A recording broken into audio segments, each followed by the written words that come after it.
వంశానికి ఊరికి ఇప్పుడు చెడుగా పోతూ ఉండాలి అంతే. అంతేనా?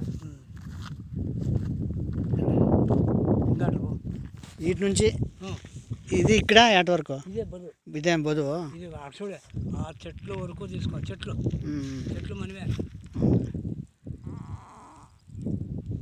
భూమి అంటే భూమి కాదులే, ఏమన్నా భూమి.